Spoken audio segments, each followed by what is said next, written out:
इंदौर में नगर निगम चुनाव का शंखनाद हो चुका है। लगातार प्रत्याशी मैदान में उतर रहे हैं और जनसंपर्क जारी है। वरिष्ठ नेता भी साथ में जुड़ रहे हैं। आज हम मौजूद हैं इंदौर के वार्ड क्रमांक 14 के अश्विनी शुक्ल के वार्ड में, जहां पर हमारे साथ में 3 बार के राज्यसभा सांसद भी मौजूद हैं। सर, स्वागत है आपका डीजी आना न्यूज़ में। सर, सबसे पहले जानना चाहूँगा कि कितना बदलाव आया है इन चुनाव के जो है तरीक़ों में, किस तरह का जो पहले का दौर था और अब के दौर में अंतर आया है?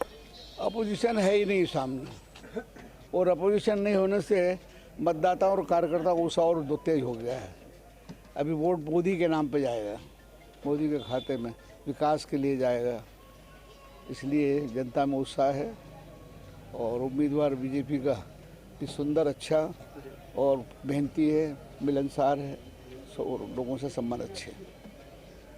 सर, बहुत लंबा अंतराल आपने देखा है पॉलिटिक्स का, बहुत लंबे समय से आप रहे भी हैं पॉलिटिक्स में। क्या क्या चीज़ें हैं जो अब लगता है कि अब और बदलना चाहिए, किस तरह की चीज़ों को में, और राजनीतिक जो पृष्ठभूमि है जो आगे युवाओं के लिए तैयार की जाना है, उसमें कौन सी किस तरह की सोच रखते हैं? पहले जिन बातों पर ध्यान नहीं दिया गया, उन बातों पर मोदी के आने के बाद तो ज़्यादा ध्यान दिया जा रहा है। युवाओं के लिए, किसानों के लिए, मजदूर, आदिवासी, हरिजनों, सबके बारे में मोदी की सोच जो है वो सबके विकास की सोच है, और उस विकास की सोच में सारा देश मोदी के साथ है। साथ ही साथ हमारे साथ में क्षेत्र के भाजपा से प्रत्याशी भी मौजूद हैं और क्षेत्र के पूर्व विधायक सुदर्शन गुप्ता जी भी मौजूद हैं। हम सीधे जुड़ते हैं गुप्ता जी से और जानते हैं किस तरह के काम जो हैं क्षेत्र में बाकी हैं। क्या कुछ क्षेत्र में ऐसी चीज़ें हैं जिससे जो है जनता को विकास मिलेगा, विकास की एक नई दिशा मिलेगी? वार्ड क्रमांक 14 पूर्व में ये पंचायत क्षेत्र में था, छोटा बांगड़ था पंचायत क्षेत्र में। करीबन 7.5-8 साल पूर्व ये पंचायत से नगर निगम में आया, और जब से नगर निगम में आया उसके बाद से हमने इस क्षेत्र का पूरा चहुमुखी विकास किया।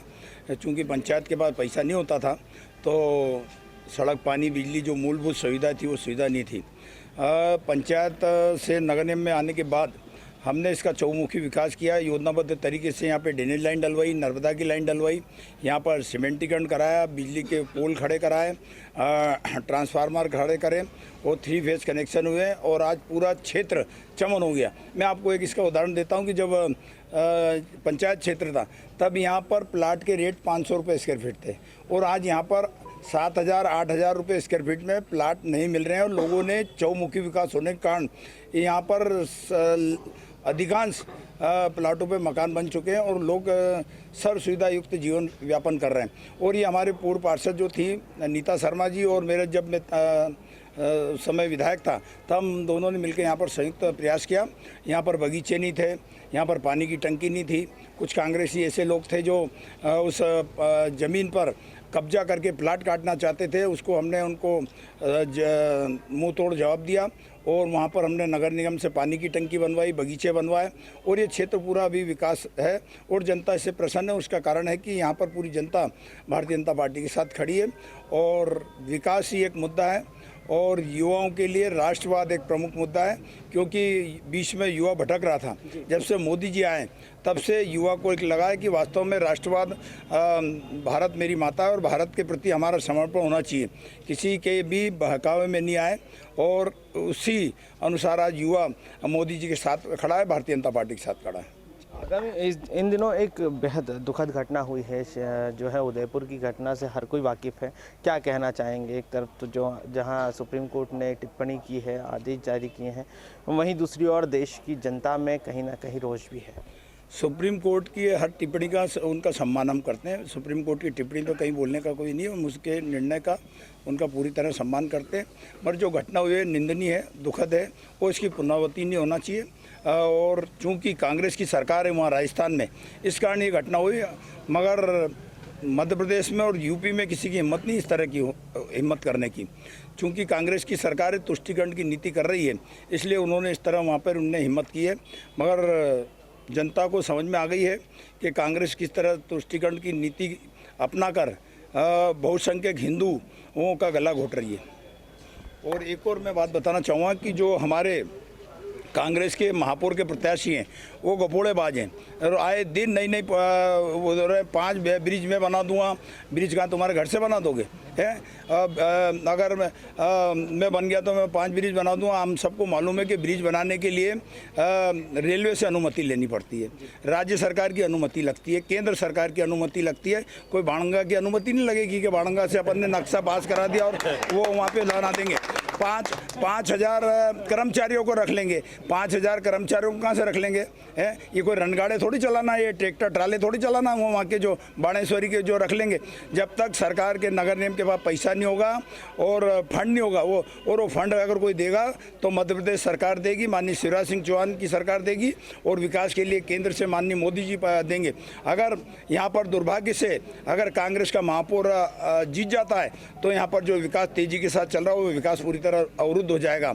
और ये जो महापौर है, पूर्व में भी जब विधायक लड़े थे तो गपोड़े थे, गपोड़ेबाज हैं। जिस तरह ऊपर केंद्र में एक राहुल गांधी गपोड़ेबाज है, दूसरे इस विधानसभा में और इंदौर में एक नए गपोड़ेबाज पैदा हो गए। पहले उन्होंने विधानसभा में कहा था कि हम 600 बोरिंग करा देंगे और एक कहीं से बोरिंग की मशीन ला के खड़ी कर दी और व्हाट्सएप पे चालू करा कि बस चुनाव होते से 600 बोरिंग हो जाएंगे, घर घर में पानी हो जाएगा। अब जो बोरिंग हुए हैं वो माननीय शिवराज सिंह जी चौहान ने जो विधायक निधि दिए उससे इन्होंने होल करा दिए। होल कराने के बाद न तो मोटर डली है, न पेटी डली है, न स्टार्टर डले हैं, न लाइन डली है और लोग परेशान हो रहे हैं। उस गड्ढों में बच्चे एक्सीडेंट हो रहे हैं, बच्चे गिर रहे हैं। तो इस तरीके के इन गपोड़ेबाजों को जनता पहचान चुकी है और मैं आपको दावा कर रहा हूँ कि विधानसभा 1 से भारतीय जनता पार्टी भारी बहुमत से विजयश्री होगी और हमारे बड़ी संख्या में पार्षद यहाँ से जीत के जाएंगे, क्योंकि जनता इस गपोड़ेबाज को भी पहचान चुकी है। और कमलनाथ भी पूर्व में भी कई उन्होंने वादे किए थे और वो सारे वादे झूठे निकले कि किसानों के कर्ज माफ़ कर देंगे, पुलिस जवानों की सप्ताह में 1 दिन की छुट्टी दे देंगे, अन्य तरह की कई उन्होंने घोषणा की थी। किंतु 15 महीने की सरकार में उन्होंने कुछ भी नहीं किया और जनता कथनी और करनी में इनके में पहचान चुकी है। और भारतीय जनता पार्टी जो कहती है वो करती है और जो वो करके उन्होंने दिखाया। 4 बार के हमारे महापौर जो रहे, केला जी विजयगिरी रहे, डॉक्टर उमा शशि जी शर्मा रही, कृष्ण मुरारी जी मोगे रहे, मालिनी जी गौड़ रहे और उन्होंने बता दिया कि विकास क्या होता है। और पहले समस्याग्रस्त इंदौर था और आज सर्व सुविधा युक्त इंदौर है और पूरे इंदौर का नाम देश में गौरवान्वित है।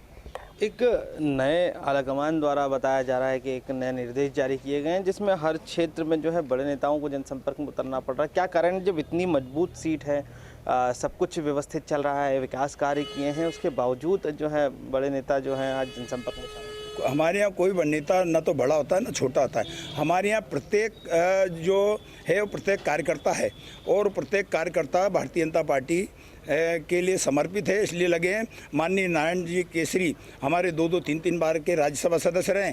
चूँकि इनका गृह क्षेत्र 14 नंबर वार्ड में रह रहे हैं तो आज आशीर्वाद देने के लिए यहाँ पे आए। मेरी विधानसभा क्षेत्र मांग एक है, मुझे अपने दायित्व का निर्वाह करना है। जनता की जो समस्या आएगी उसको हल करने के लिए मैं लगातार लगा रहता हूँ और भी कोई समस्या आएगी तो हल करेंगे। भारतीय जनता पार्टी में कोई नेता बड़ा नहीं है, प्रत्येक जो नेता है या कोई जो सदस्य है सब कार्यकर्ता है और कार्यकर्ता के भाव से हम लोग काम कर रहे हैं। नारायण जी केसरी हमारे साथ में है, एक बार फिर मैं लेकर चलना चाहूँगा उनके पास में। सर, जो एक बेहद दुखद घटना हुई है उस पर क्या कहना चाहेंगे? शरारत तो है ये, और इस शरारत को रोकने के लिए उत्तर प्रदेश जैसा जब तक एक्शन नहीं होगा ये घटनाएं सब समाप्त हो जाएंगी। उत्तर प्रदेश में जो हुआ है इससे ज़्यादा जालिम लोग उत्तर प्रदेश में थे, आज बाहर नहीं है कोई भी। तो ऐसी स्थिति यहाँ भी होना चाहिए। क्या किस दिशा में ले जा रहा है ये जो देश को, इस तरह का माहौल है जो आज की युवा पीढ़ी है उसको किस दिशा में ले जाया जा रहा है? ऐसी घटनाओं से मुसलमान भी भयभीत है, वो भी नहीं चाहता कि ऐसी घटनाएं हों, लेकिन कुछ शरारती तत्व हैं जिन पर नज़र रखी जाना चाहिए। पुलिस प्रशासन का काम है कि किस क्षेत्र में किस थाने के अंतर्गत जो लोग हैं उन पर नज़र रखी जाना चाहिए और उनको अटैक करना चाहिए। शुक्रिया।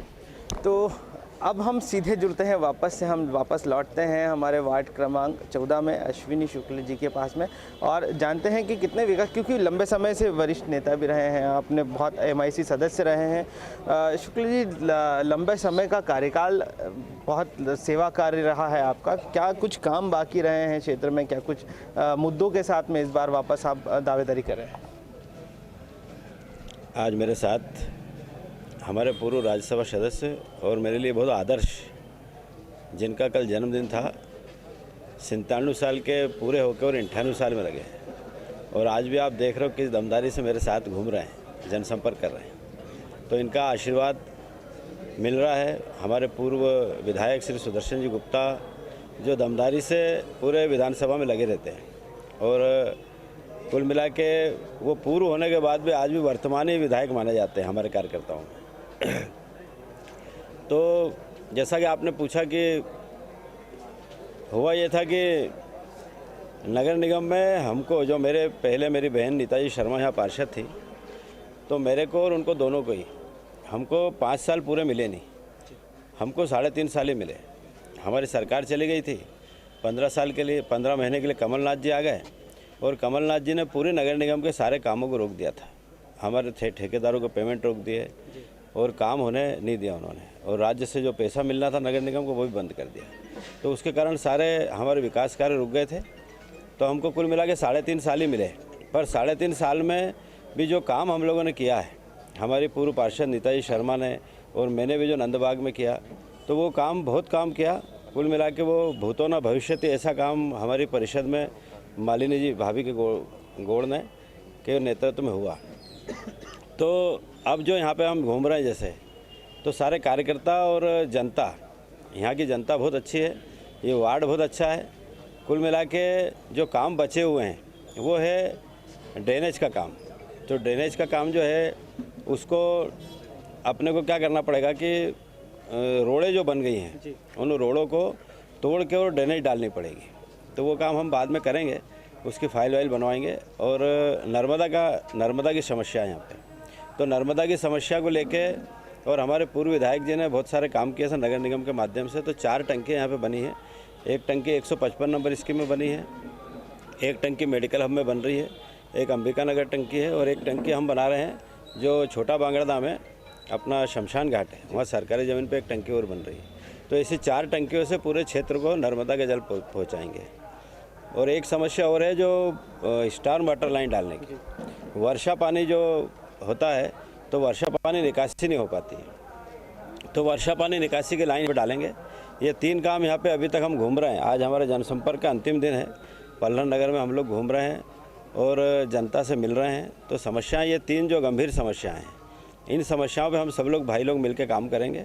और वार्ड को इस बार ये तय करा है कि हम अधिक से अधिक मत से हमारे महापौर जी को भी जितवाएंगे और इंदौर में भारतीय जनता पार्टी की परिषद बनेगी और महापौर हमारे होंगे और हम खूब काम करेंगे इंदौर के लिए। और इंदौर हमारा जो है वो जिस प्रकार से 5वीं बार हमारा स्वच्छता में 5वीं बार हम जीते हैं, उस प्रकार हम छक्का भी लगाएंगे हमारे महापौर पुष्पमित्र जी भार्गव के नेतृत्व में। कल भी आप वार्ड 16 में पहुंचे थे, जो सोनाली मुकेश धारकर जी हैं उनके क्षेत्र में। आपका पुराना वार्ड भी रहा है, आपने कई काम किए हैं उसमें। आप पहुंचे तो क्या कुछ देखने को मिला, किस तरह से स्वागत किया जनता ने, कितनी उत्साहित है जनता क्षेत्र? 16 नंबर वार्ड जो था पहले नंदबाग का पूरा, उसको हम नंदबाग इसलिए बोलते हैं कि उसको नंदबाग वार्ड नंदबाग है वो, पर एक बस्ती नंदबाग है वहाँ पे। पर उस पूरे ही वार्ड में चहुमुखी विकास हुआ था और कुल मिला के वो चहुमुखी विकास जो उसमें जो पूरा योगदान था वो हमारे पूर्व विधायक श्री सुदर्शन जी गुप्ता उस समय विधायक हुआ करते थे। तो वो हम सब भाई बहनों को हर विभाग में ले जाते थे, PHE हो या MP भी हो, उनमें सब में ले जाके और हमको काम के लिए वो प्रेरित करते थे। तो हम लोगों ने खूब काम किया था और नंदबाग में भी खूब काम हुआ। मतलब पहले तो वहाँ यह हालत थी कि लाइट अगर किसी को घर तक ले जाना है तो वो खुद अपनी बल्ली गाड़ता था और ख़ुद अपना तार टांगता था, हेकड़ी लगाता था और अलग अलग रंगों के तार रहते थे। हर व्यक्ति वहाँ अलग अलग रंग के तार लगाता था और जब वो रंग के तार भी ख़त्म हो जाते थे तो महिलाएं की साड़ी की चिंदी बांध के उसकी पहचान के लिए उसको लगाते थे। और कुल मिला के लाइट ले जाने के लिए खुद को बहुत सारी कसरत करनी पड़ती थी। तो जब APDRA पे एक योजना आई और हमारे विधायक श्री सुदर्शन जी गुप्ता ने राज्य सरकार से और हमारे CMD से मिलके और विधानसभा में सारे यहाँ भी और 14 नंबर में भी और 16 नंबर में भी पूरी विधानसभा में खूब सारे हमने खंभे लगवाए और इंफ्रास्ट्रक्चर डेवलप करा। और आज ये स्थिति है कि नंदबाग में आप जाओगे तो वहाँ रोड भी बना हुआ है, खंभे भी लगे हुए हैं, घर घर लाइट पूरे 24 घंटे मिल रही है। तो कुल मिला के वहाँ पर क्या है कि हमारा और हमारे विधायक जी का प्रभाव जो है वो काम कर रहा है। तो जनता बार बार वहाँ बुलाती है, इसलिए वहाँ जाना पड़ता है। और वो वार्ड भी हम जीत रहे हैं, ये वार्ड भी हम जीत रहे हैं। जैसा कि माननीय सुदर्शन जी गुप्ता ने बोला कि विधानसभा में 17 वार्डों में से 17 वार्ड हम जीतने की स्थिति में भी हैं आज की स्थिति। क्षेत्र का यह जो वार्ड है जिससे आप इस बार उम्मीदवारी कर रहे हैं, आप प्रत्याशी हैं, ये कहीं ना कहीं जो है एयरपोर्ट है, इसमें जो है मेट्रो प्रोजेक्ट आ रहा है, इससे कुछ ही दूरी पर है। जो विकास की एक जो तेज़ गति चल रही है शहर की, उसमें कहीं ना कहीं ये वार्ड भी शामिल है। और कितना हाईटेक बनाने वाले हैं इस वार्ड को? इस वार्ड को हम आदर्श वार्ड बनाएंगे। जैसे कि जनता की डिमांड है कि ड्रेनेज को व्यवस्थित करना, उसको सीवरेज से मिलाना, वर्षा पानी निकासी व्यवस्थित करना, और जैसा कि हमारा एयरपोर्ट जो है, हमारा एक बड़ा एयरपोर्ट चापड़ा रोड पे बन रहा है, तो इस एयरपोर्ट को हम जो है इंदौर के लिए, ये एयरपोर्ट बहुत अच्छा एयरपोर्ट है और एक बड़ा एयरपोर्ट, अंतर्राष्ट्रीय एयरपोर्ट चापड़ा रोड पे जो बन रहा है, तो कुल मिला के इंदौर जो है और हमारा जो वार्ड है वो एयरपोर्ट के नज़दीक होने के कारण यहाँ पे कनेक्टिविटी और यहाँ के लोगों को लाभ मिले, उसके लिए पूरा प्रयास करेंगे। और हमारे इस वार्ड को स्मार्ट वार्ड बनाएंगे, अच्छे यहाँ पार्क डेवलप करेंगे, लोगों को सुख सुविधाएं उपलब्ध करवाएंगे और जनता का जीवन सुखी हो, ये पूरी कोशिश हम सब लोग मिलकर करेंगे। जैसा कि मोदी जी बोलते हैं कि परिश्रम की पराकाष्ठा करेंगे, ऐसे हम भी सब लोग मिलकर परिश्रम की पराकाष्ठा करेंगे, खूब काम करेंगे और ये वार्ड को उन्नत बनाएंगे, स्मार्ट बनाएंगे, श्रेष्ठ बनाएंगे। शहर में कहीं ना कहीं आपराधिक गतिविधियां भी बढ़ी हैं, चोरी और इस तरह की चीज़ें भी सामने आ रही हैं, तो सीसीटीवी कैमरों से लेस किया जा रहा है शहर पूरा। क्या लगता है कि इस क्षेत्र में कितनी आवश्यकता है इस तरह की चीज़ों, क्योंकि जिस तरह से विकसित हो रहा है, आना जाना आवागमन ज़्यादा है, एयरपोर्ट है, और जो क्षेत्र की जो कॉलोनियाँ हैं वहाँ भी बहुत ज़्यादा दूर आउटर इलाके में पहले आती थी पंचायत, जिस तरह से बताया गया कि जिस तरह से ये पंचायत में आती थी, तो उसका विकास जब हुआ है तो कहीं ना कहीं सुरक्षा के भी इंतजाम की आवश्यकता है। जैसा कि हमारे पूर्व विधायक श्री सुदर्शन जी गुप्ता ने बताया कि पहले ये पूरा क्षेत्र पंचायत में हुआ करता था। मेरा 16 नंबर वार्ड भी नंदबाग, छोटा बांगड़दा और ये देपालपुर विधानसभा में लगता था और हमारा पूरा पंचायत क्षेत्र हुआ करता था। आधा इसका क्षेत्र देपालपुर में लगता है और आधा विधानसभा एक में लगता है, बहुत सारा विधानसभा एक में लगता है, तो ये पूरा पंचायत हुआ करता था। 7 साल हुए हैं, उसमें से 2 साल तो प्रशासन के पास गए, 5 साल हमको, जैसा मैंने आपको बताया कि हमको 5 साल पूरे नहीं मिले थे, 3.5 साल मिले थे। तो 3.5 साल में हम लोगों ने जो काम किया वो पर्याप्त काम किया, खूब काम किया, खूब मेहनत करी। ये हमारे साथ में वार्ड क्रमांक 14 के भाजपा प्रत्याशी अश्विनी शुक्ल, जिन्होंने क्षेत्र में कई कामों के वादे किए हैं, क्षेत्र को आदर्श वार्ड बनाने की बात की गई है, अपील की गई है कि क्षेत्र का वार्ड जो है आगामी दिनों में और भी ज़्यादा सुरक्षा की दृष्टि से भी महफूज रहेगा, आम जनता के लिए बेहद ज़्यादा सुरक्षा व्यवस्था की जाएगी। इंदौर से लीजियाना न्यूज़ के लिए मोहम्मद अली के साथ पलाश राठौर।